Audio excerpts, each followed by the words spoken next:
ने ऐसे सभी लोगों के लिए एक बहुत बड़ी राहत दी है जिन लोगों ने लोन लिया हुआ है और वो लोन नहीं चुका पा रहे। चाहे आपने पर्सनल लोन लिया है, एजुकेशन लोन लिया है, गाड़ी का लोन है, हाउसिंग लोन है, आपका एप्लीकेशन से लोन लिया है, लोन अगेंस्ट प्रॉपर्टी लिया आपने आपने कहीं से भी कोई लोन लिया और यदि आप लोन नहीं चुका पा रहे हैं तो आरबीआई ने ऐसे लोगों के लिए हेल्पलाइन नंबर भी जारी किया है, लिंक भी जारी किया है।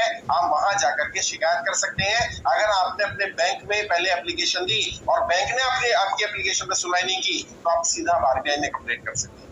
मैंने पहले ही बताया था आरबीआई जनता के हित के लिए काम करने की कोशिश कर रहा है। हम जितनी भी एप्लीकेशन दे रहे हैं आरबीआई उस पर संज्ञान ले रहा है। अभी वित्त मंत्रालय जब मैंने टीम भेजी थी उन्होंने बताया था कि आप जो जो फाइल यहाँ भेजते हैं वो सारी फाइलें हम आरबीआई को भेज देते हैं और आरबीआई उनके आधार पर एक्शन ले रहा है।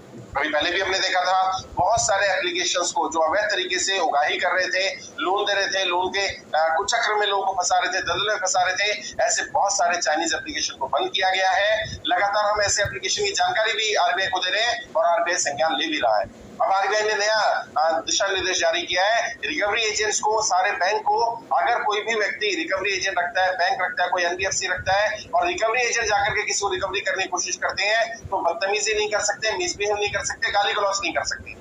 और साथ ही साथ आरबीआई ने बताया यदि आपने लोन लिया है तो लोन लेने के नाते आपके भी कुछ अधिकार है।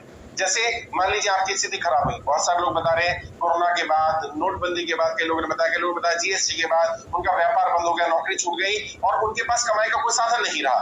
तो आरबीआई कहता है यदि आपकी स्थिति जेन्युइन है और आपके पास कमाई का साधन नहीं रहा, जब आपने लोन लिया था तब आपके पास कमाई का साधन था, तो आप ये जानकारी सबसे पहले अपने बैंक को दें, बैंक को बताएं। और मैं भी बार बार बोलता हूँ बैंक के साथ कम्युनिकेशन चालू रखें और बैंक के साथ जितना भी कम्युनिकेशन करें सब रिटर्न में करें, कोई भी ओरल कम्युनिकेशन ना किया जाए। क्योंकि जब आप ओरल कम्युनिकेशन करते हैं कल को आपके पास कोई प्रूफ नहीं होता है कि आपने बैंक से क्या बात की और बैंक ने क्या जवाब दिया।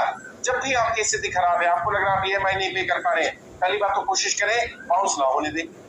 मैंने बार बार कहा है अगर 3 लगातार ईएमआई बाउंस हो जाएंगी तो आपका केस एनपीए में हो जाता है, तो बेहतर ये रहेगा 3 लगातार बाउंस ना होने दें। फिर भी अगर आपको लग रहा है आने वाले समय में आपकी स्थिति खराब हो सकती है, आप उतनी ईएमआई नहीं पे कर पाएंगे, बैंक से जाकर के बात करें, रिटर्न में बात करिए, लेटर दीजिए कि मेरी अभी स्थिति ऐसी है, मैं ईएमआई भर पा रहा हूँ या नहीं भर पाऊंगा, या आगे मेरी स्थिति खराब हो सकती है या वर्तमान में नहीं भर पा रहा हूँ, मेरा लोन को रीसेटल किया जाए।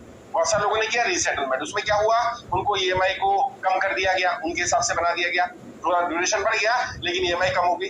कई जगह पर उन्हें कुछ पीरियड दे दिया गया, 6 महीने का, 1 साल का पीरियड दे दिया गया कि इस 1 साल में आप ईएमआई मत भरिए और इसमें आपको आगे आपको ईएमआई भर देंगे, इसमें आपका इंटरेस्ट लगेगा और वो भी आपको बाद में भरना होगा। यानी